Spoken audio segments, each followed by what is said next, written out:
diagnosticaron. Entonces hay gente que tiene autismo leve y pues toda la vida fue así y nunca fue diagnosticado y aparentemente no le provocó ningún problema, o sea, eso tampoco lo podemos evaluar porque pues no, o sea, hay gente que puede como decir, yo no tengo problemas y no sabemos si es verdad o qué para ellos es tener un problema o qué significa para ellos que les cause un problema, ¿no? Pero sí hay mucha gente de cierta edad que probablemente tengan autismo leve y nunca fue diagnosticado. Incluso lo que se ha visto es de que los papás de los niños autistas, ¿no? Es lo que dicen las mamás. Cuando se aplican las escalas de TOC, hay un exceso de papás de niños autistas con TOC. ¿No? O que podría ser autismo traslapado. Claro, que justo no se sabe.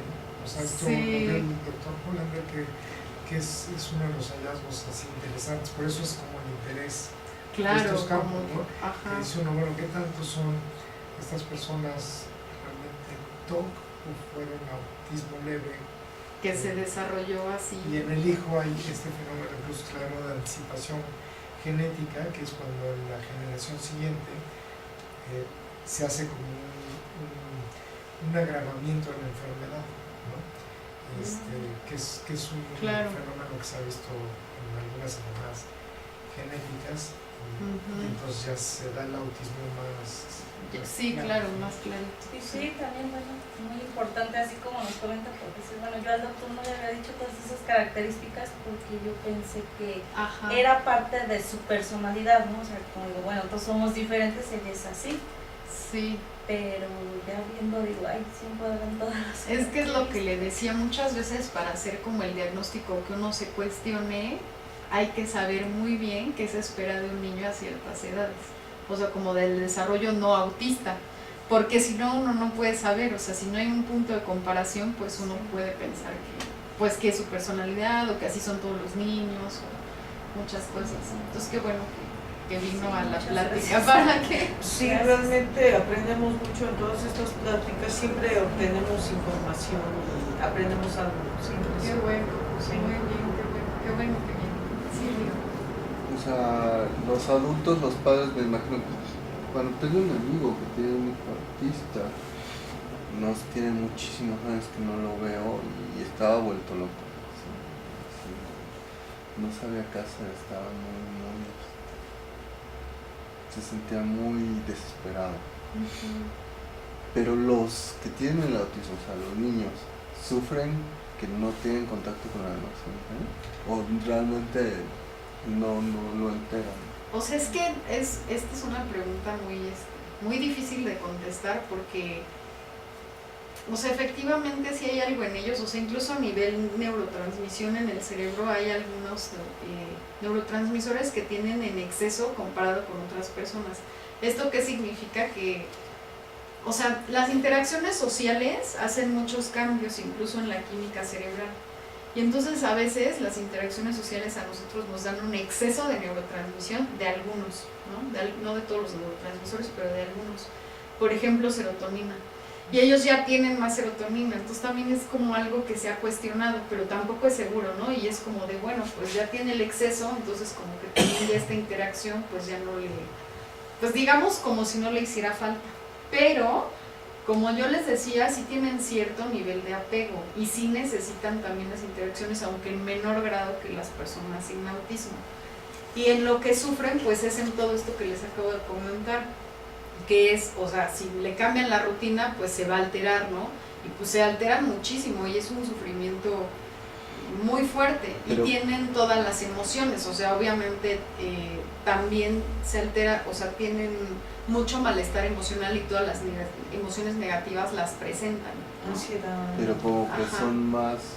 Sí, o sea, les causa más problema algo similar al TOC que sí, la interacción. Exactamente. ¿No? Sí, las interacciones problemáticas a veces no las entienden y entonces por eso ya no las sufren. Pero no, miren, les voy a dar el ejemplo de la empatía, porque también ese es un mito, ¿no? Que ellos no tienen empatía. Pero lo que ellos tienen dañado, ¿saben qué es la empatía? Sí. Como, ¿no? Como la capacidad de, pues como dicen, de ponerse en los zapatos del otro, pero pues de entender el sufrimiento del otro, yo diría, o lo que le está pasando al otro.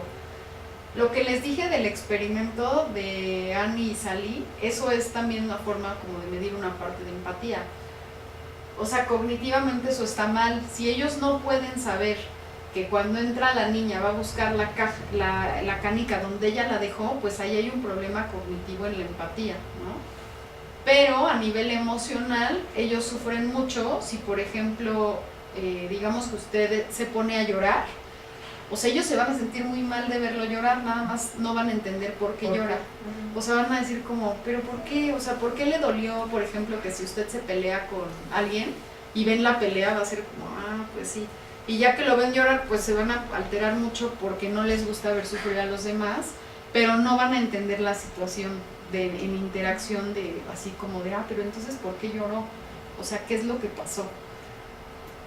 Entonces a ese nivel pues sí hay veces que esto los protege de un cierto sufrimiento, ¿no? Si no entienden la situación.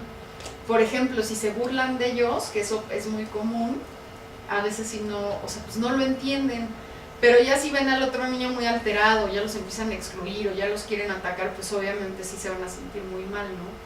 Y si ven que sus papás sufren, pues sí también lo van a sentir, aunque no entiendan por qué, si los ven llorando o así, pues sí van a sentirse mal, ¿no?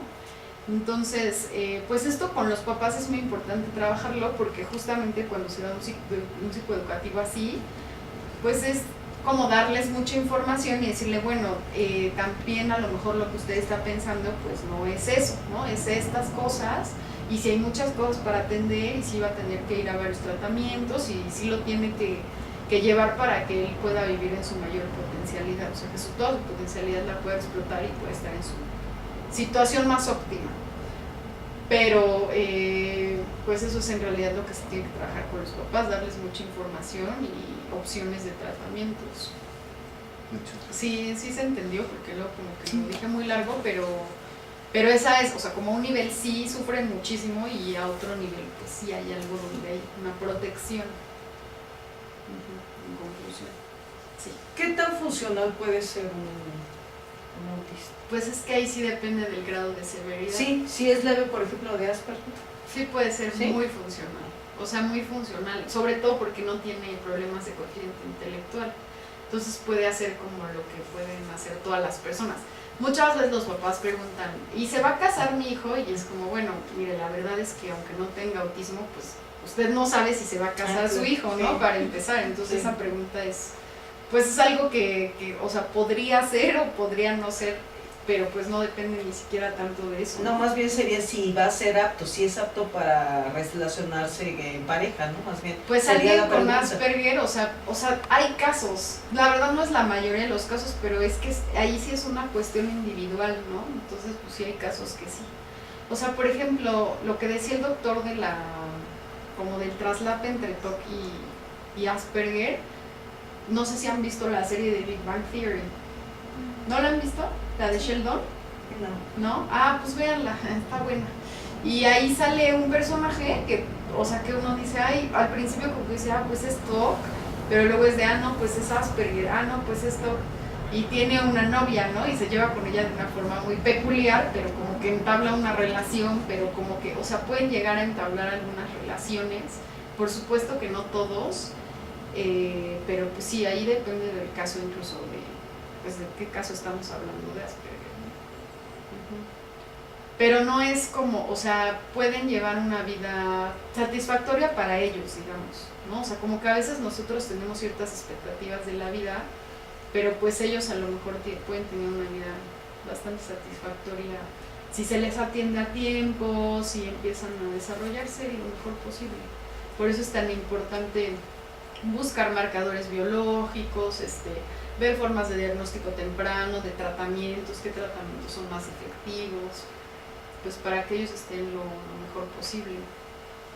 Pero sí llega el caso en que los papás luego a veces sufren más que el paciente, ¿no? Y también ayudar a los papás es importantísimo para que también estén más tranquilos y el niño en consecuencia pues esté mejor. Sí, que puedan tener una guía, ¿no? Sí, pues que ellos mismos puedan hacer las cosas que lo van a beneficiar más. Por ejemplo, esto de poner límites, ¿no? O sea, como que ahí, si se les ayuda con eso, toda la familia se va a beneficiar muchísimo. ¿no? O así es cada tema que va surgiendo, dependiendo la ayuda que cada quien necesita. Otra pregunta. ¿Steve Jobs era Asperger? Ay, eso no lo sé. Luego me preguntan de Sí, famosos, pero, sí. o sea, pues es que no sé porque yo tendría que haber visto su diagnóstico y ver quién sí lo diagnosticó, un caído psiquiátrico, qué pruebas. Entonces no le sé contestar eso, porque además, pues sí sé quién es, pero tampoco ni lo conozco tanto, ni sé cómo le hicieron su diagnóstico. Sí, porque, por ejemplo, en TOC sí hay muchos famosos que han sido diagnosticados, y ellos lo dicen, que son TOC, y que además son exitosos, vamos. Sí, pueden ser funcionales, ¿no? Sí, en el sentido cognitivo, si no tienen esa, pues si no hay un daño cognitivo y tienen cociente intelectual como el del promedio, pues sí, o sea, sí pueden tener mucho éxito laboral, muchísimo. Sí, sí, sí. Uno de los casos sonados y que está siempre en la discusión de Asperger es Trump. Ay, no, pero él se me hace doctor más que tiene otra falla en otro nivel de la empatía muy diferente al Por de eso autismo. es polémico. Sí, no, yo creo que su falla en empatía es Y más... evidentemente no se puede hacer diagnóstico si uno no lo ha visto Claro. la persona, ¿no? Pero se ha hablado precisamente porque tiene algunas características como estos intereses restringidos e inflexibles, ¿no? Esto del muro, los cosas por el estilo, el ser como muy perseverante y muy rígido. Tiene un hijo que hablamos de la edad paterna, ¿no? El fenómeno de la edad paterna avanzada, sí se ha ligado mucho con eso, y el hijo menor de Trump, pues eso ha permeado más que sí es un niño que tiene claramente autismo. O sea que él sí tiene problemas ya mucho más de sociabilidad, incluso el lenguaje, ¿no? Y bueno, lo tuvo a los 60 y tantos años, ¿no? 70 años, ¿no? Entonces, que eso, digamos, apunta también en ese sentido, que tiene algunos rituales y algunas cosas sensibles. Bueno, se ha especulado mucho sobre eso, ¿no? Pero lo de la parte que alguna gente lo ha tomado como del TOC, ¿no? Pero también así como sensibilidad lo de, imagínense un presidente que le da reservas saludar a la gente, el contacto físico, y al parecer él tiene esos temas, ¿no? Sí, claro. Entonces, bueno, sí, pues evidentemente es exitoso dentro de Sí, vaya que sí. Hasta con sus mujeres, ¿no? Claro. Se ha casado varias veces y no funciona con las mujeres. Sí, tiene un maltrato psicológico muy fuerte para con ellas. Es esta parte así como que a veces pasa mucho con los niños con Asperger, con autismo, que se los ve como muy egoístas o egoístas, faltos de empatía, ¿no? Y pues, digamos, es como lo sentimos nosotros, y es más bien el interés restringido en sus temas, pues que no les importa a los demás, ¿no? Sí. Y la falla en empatía es pues muy distinta, como les explicaba, ¿no? Porque la de Trump yo siento que va más por el lado de yo ya sé que te vas a sentir mal y eso voy a hacer y no me importa lo que sientes, sí, es que es diferente al mismo hombre. que es de sí me importa lo que sientes, nada más no sé por qué lo estás sintiendo. Pero pues sí, eso también, quién sabe cómo será. Y bueno, no sé cómo, es que no sé a qué hora acaba este grupo, entonces no sé. Bueno, porque igual nada más para ver esta pequeña dinámica de mito-realidad, ya voy a acabar, pero nada más como de... bueno, las personas con TEA no son cariñosas y no les gusta que las toquen. ¿Es mito o realidad? Yo creo que es mito. Porque de alguna manera deben expresar su afecto, ¿no? A las cosas o a las personas. ¿Y usted por qué dice que es realidad? Porque realmente no tienen el sentido así de las emociones normales de un niño. Entonces no les gusta que los toquen, no les gusta que se acerquen, salvo que ellos sientan en esa emoción, no una emoción, sino el deseo de acercarse. Como usted decía, por ejemplo, cuando llora la mamá o alguna persona, se acercan, pero no saben por qué. Ajá. ¿Sí? Okay. Y es más difícil para ellos. Más o menos, pero tiene razón la señora, o sea, es mito. Usted tiene muchos puntos que hay que tratar justo para eso esta dinámica. O sea, tienen las emociones, los niños con autismo sí tienen todas las emociones, solo que la expresión es distinta. Es cierto que ellos se van a acercar cuando ellos quieran, ¿no? Y que a lo mejor no hay una reciprocidad, pero en este acercarse cuando ellos quieran, ya pueden empezar a mostrar cierto afecto, ¿no? Por los demás. También hay grados, o sea, hay niños que sí, les digo, que sí abrazan más o como que sí se acercan más. Hay hasta quien sí llega ya después a ofrecer consuelo a los papás, aunque también es una característica que casi no pasa, o sea, casi no ofrecen consuelo, pero sí pueden llegar a hacerlo. Entonces, al final, pues esto es un mito, ¿no? Y pues sí, varias personas con TEA disfrutan mostrar y recibir afecto físico, como dar abrazos o engancharse en juegos bruscos. Igual que las personas sin TEA, algunos individuos son más sensibles al tacto, prefieren mostrar afecto de otras maneras. Y sí son sensibles al tacto, pero esto no significa que no sean cariñosos. Y sí, en la demostración del afecto pues es diferente que de los demás niños, pero sí lo demuestran. Entonces está muy bien que lo aclaremos para que no se vayan con la idea de que no. Las personas con TEA no tienen emociones. Ay, bueno, lo acabamos, es que se lo acabo de contestar. Sí. O no expresan sus emociones. ¿Qué dicen? ¿Mito o realidad? Es mito. Es mito, es lo que decíamos. Pueden a lo mejor no expresarlas de la misma forma que personas sin TEA, pero sí experimentan un rango amplio de emociones y experimentan en realidad las mismas emociones que todos, aunque la expresión sea diferente. Como tienen dificultades en el lenguaje, ellos se expresan de otras maneras. En lugar de siempre decir a las personas cómo se están sintiendo, pues pueden hacer otra clase de acciones. Pero entonces ya quedamos que sí pueden ser cariñosos y sí tienen emociones. Todas las mismas emociones que las personas sin... TEA. Ya les di la respuesta. ¿El TEA es resultado de la mala crianza de los padres? No. Mito. No, porque es neurológico. Sí, es un trastorno neurológico. No hay evidencia científica de que las prácticas de crianza causen autismo. De hecho, hay evidencia científica de lo contrario.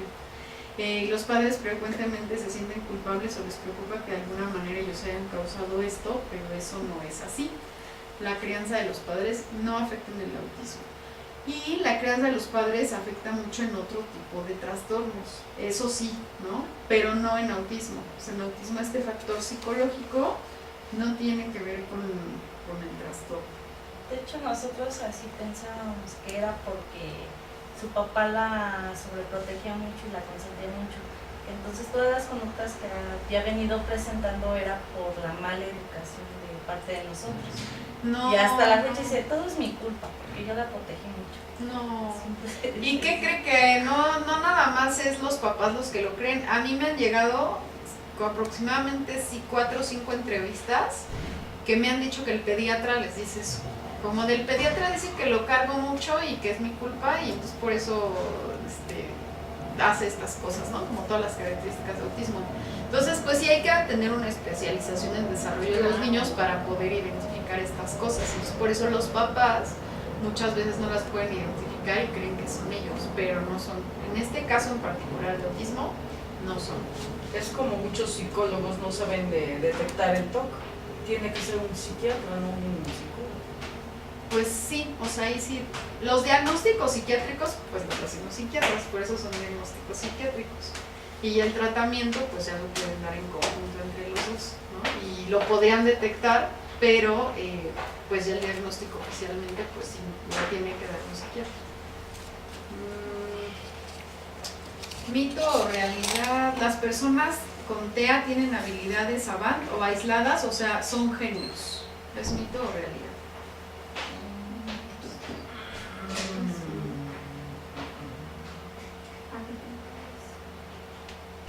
sea, son genios, todos tienen habilidades especiales. No. Algunas personas sí las tienen, ¿no? Como a lo mejor si es que Steve Jobs sí lo fuera, que no sabemos, pues él todavía tiene una habilidad especial para los negocios. O el niño que les decía de los pintores, pues a lo mejor tiene por ahí una habilidad de mucha memoria o que le gusta la pintura o cosas así.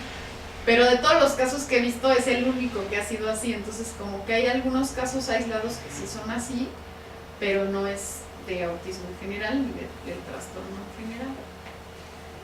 Son excepciones, no es la regla. Y mito o realidad, las personas con TEA no pueden tener conversaciones o relacionarse con otras personas. Mito. ¿Por qué? Porque si ya tiene conocimiento, tratamiento y demás, ya se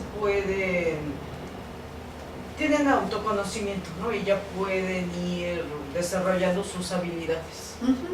Pueden, o sea, poco a poco ir aprendiendo algunas pautas de comportamiento de interacciones. Pero si llegan a preferir a algunas personas que a otras, o prácticamente es igual no pelan a nadie.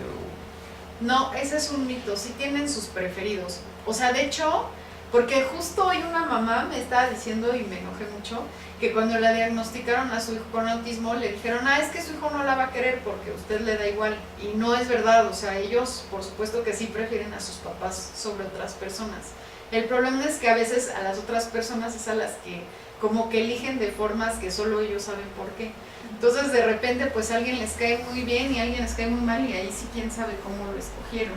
Pero sí hay una jerarquía, o sea, por supuesto, y justo como son rutinarios, o sea, como cualquier niño también sin autismo, pues iba a preferir a quien está viendo más constantemente y a sus cuidadores primarios, o sea, sus papás, sus abuelitos, sus hermanos sobre otras personas.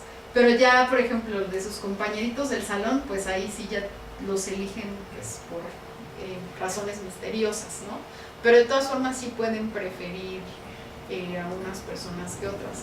Conforme van creciendo, o sea, y más grande es la persona, hay una selección más clara. Pero sí cuando están muy chiquitos, a lo mejor no van a tener un mejor amigo, o a lo mejor sí todos les van a dar medio lo mismo. Pero solo de los extraños, no de o sea, sin compararlos con sus cuidadores primarios o su familia. Pero yo creo que eso a todos tendremos a elegir, a veces hasta fuera de la familia. Hay personas que son mejores o más cercanas a nosotros que los mismos de la familia, ¿no? Sí, por afinidad. Pero ahí sí ya dependiendo de la situación. Yo lo que digo es que de hecho, o sea, como con las personas con autismo, pues iban a tener una preferencia por su familia, ¿no? Sus papás. Por el apego. Y también pues en las personas sin autismo habrá alguien de la familia que también sea muy apegado, ¿no? Como en jerarquía de relaciones, y sobre todo en desarrollo infantil de la niñez y adolescente, pues sí siempre van a preferir los niños a sus cercanos que a los extraños. Bueno, no sé si les sirva este ejemplo. Mi niña igual cuando estaba en clases más pequeña, se salía del salón y se iba con la psicopedagoga. Era recreo y decía, yo me voy contigo, y le decía, vete a jugar con los niños. No, yo quiero estar contigo, y siempre estaba con ella. Sí, o sea, exacto, tienen como una elección de alguien y ya, ¿no? Y a veces, y justamente a veces no es de pares, o sea, como que a veces no es de niños, es más con adultos o cosas así. Pero sí discrimina, o sea, sí tienen jerarquías de relación, no es que todos les den igual. Cuando son muy chiquitos sí puede ser uno de los síntomas, o sea, sí puede ser que todos les den igual o parezca que todos les dan igual, digamos de 3 a 6 años, pero ya a partir de ese momento sí empiezan como a discriminar más sus relaciones. La mayoría de las personas con TEA tienen habilidades cognitivas debajo del promedio. Mito. Claro. Es el 40% de las personas con TEA las que sí podrían tener habilidades por debajo del promedio, pero pues esta no es una mayoría. Sí es un porcentaje alto, pero no es la mayoría. Ya. ¿Tienen alguna otra pregunta o alguna inquietud? Estuvo buenísimo, ¿eh? Muchas gracias. Muy bueno. Nada más, yo conozco a un muchacho que ya es grande y me gustaría darle información a su mamá, porque yo veo que hay mucho sufrimiento entre los dos, entre la mamá y el hijo y un abuelito. Entonces no sé si pueda yo decirle dónde pueden asesorar. ¿Tiene autismo? Es lo que no entendí. Sí. ¿Y cuántos años dice que tiene? Pues ha de ser como unos 20 y tantos años. Ay, es que ¿sabe qué es la complicación? Que casi siempre como se relaciona con cuestiones de niños, siempre que me preguntan por adultos no sé muy bien qué recomendar. ¿Usted no sabe, doctor? Pues lo que pasa es que ya en el caso de los adultos es más tratarlos con psiquiatra de adultos.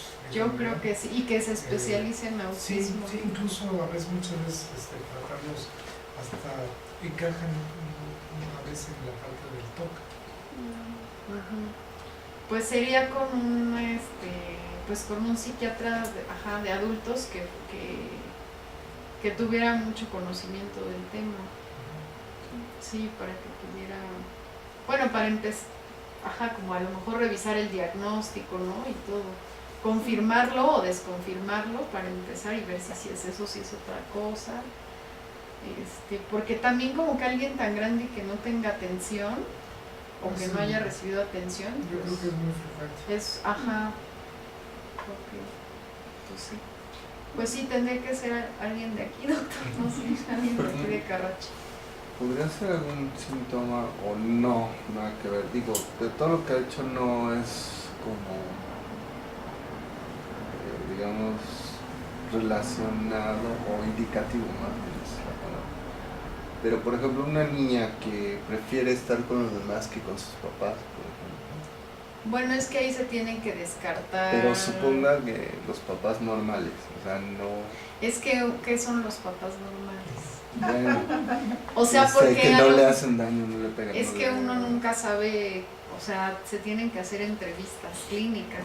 O sea, porque también eso de los papás normales, pues uno puede pensar eso, pero no necesariamente. Pero vamos, si fuera un papá normal, ¿hay algún trastorno que tenga que ver con eso? Que prefieran a los extraños que a los Pueden ser problemas emocionales muy severos. Pero no un trastorno en particular.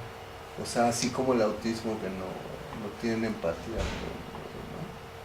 Pues es que es un caso muy particular. O sea, yo lo que haría sería hacerle una evaluación clínica y ver cómo es la dinámica familiar y entrevistar a los papás para ver qué es lo que está pasando y también cuáles son los síntomas que tiene la niña. O sea, qué es lo que se refieren con que prefiere a los demás, ¿no? O sea, por qué los está prefiriendo o en qué situaciones o a qué se refieren o que me den ejemplos.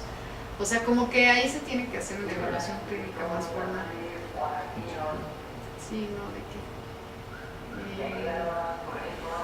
¿Alguien más? Pues muchas gracias por su atención. Gracias por la invitación.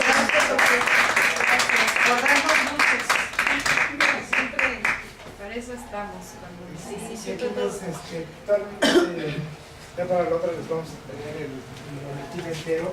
Están las pláticas, cuando menos el estado de las pláticas. Muchas gracias.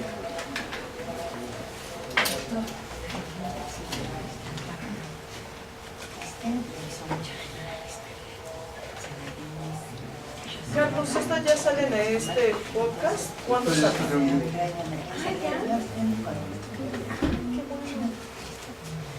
Sí, porque yo tengo una... Este fue el experimento del Sí, la primera vez. Ay, qué nervios.